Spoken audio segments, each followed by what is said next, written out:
Bornas ng FIVOX Chief of Volcano Monitoring kasama ho natin. Ma'am, live kayo sa RMN DZXL Manila, si Lourdes po ito. Good afternoon, ma'am. Update lang ho kami, ma'am, dito sa inilabas ho na bulletin ng FIVOX kaugnay po dito sa delikadong epekto ng bagyong Opong dyan po sa bulkan ngayon.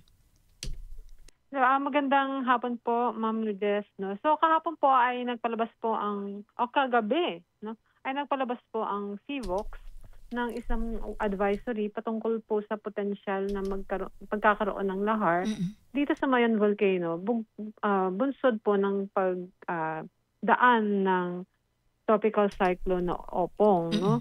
Ang batay po sa forecast po ng Pag-asa, magkakaroon po ng heavy to intense rains sa lalawigan po ng Albay.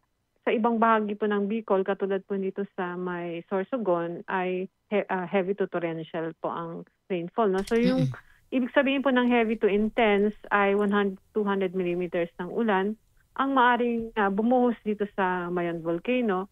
At ito po ay maaring lumikha ng mga lahar dito po sa mga ilog na kung saan meron po tayong kadalasan ng mga lahar.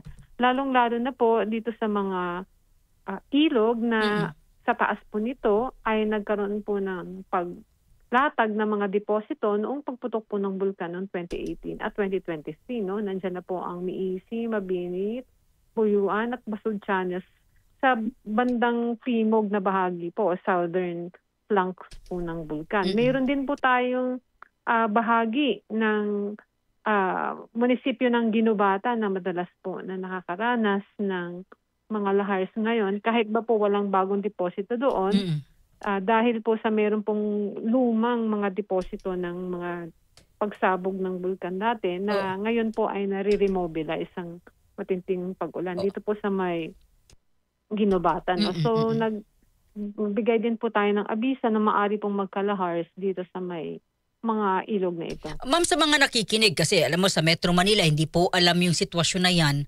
Gaano ka delikado kapag sumama sa agos ng tubig itong lahar? Okay, so pag ang lahars po, katulad po ng mga naranasan po sa maraming mga bulkan ng Pilipinas, sila po ay napakamapanganib dahil marami po itong bit-bit na mga materials, no, mga buhangin, bato, at malakas po itong kumayod, no, ng mga river banks o ng riverbed. At kung meron pong mga nakatungtong na mga bahay dyan, ay matatangay po ito. No? Maliban dito, nakakapaglibing po ang mga lahars dahil sa marami pong bit-bit na materials. At pwede rin po tayong ma-injure at mamatay, no, dahil po doon sa marami pong bit-bit na materials. Kung tayo po ay maanod ng lahar, ay hindi mabubugbog po tayo ng bit-bit itong mga malalaking bato at hindi po tayo makakalangoy dyan, no, sa lahar na yan. No. Maari po tayong malibing kasama po ng mga materials na bit-bit po ng lahar. Kaya po, pag meron pong ganitong mga pangyayari ay inaabisuhan po natin ang ating mga kababayan na umiwas at kung kailangan ay lumikas doon sa mga barangay, mga kabahayan na maari pong matamaan po o malibing ng mga lahar. No? Ito ba, ma'am, ay posibleng sumama rin sa ilog? O hindi siya natutunaw sa ilog?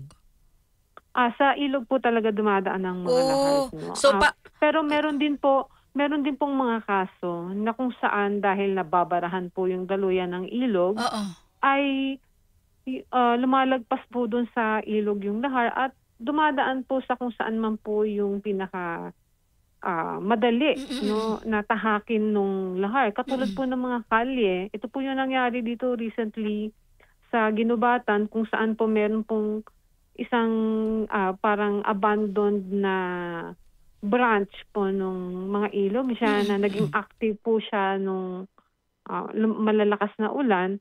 Kaso po ay paglagpas po ng National Highway, wala na po itong kadugtong na ilog. No? So dumaan po ito sa highway. So yung highway po yung dinaanan o yung National Road, yung National Road pala, ang dinaanan po ng lahat. No? So Opo. So, So, kung delikado. napapasakan po ang ating ilog, opo, maaari Delikado. po talagang lumagpas, Oo. opo, ang lahar at kumalat po doon sa pamayanan natin. Ma'am, maraming salamat sa inyong update at agarang pagpapalabas po ng lahar warning sa ating mga kababayan dyan sa Albay. Thank you, ma'am. Good afternoon po. Magandang hapon po. Ingat po tayo. Tutok Bagyo. Thank you mahalaga po yung kaligtasan po nating lahat. Hindi na ho tayo nakaligtas sa flood control project.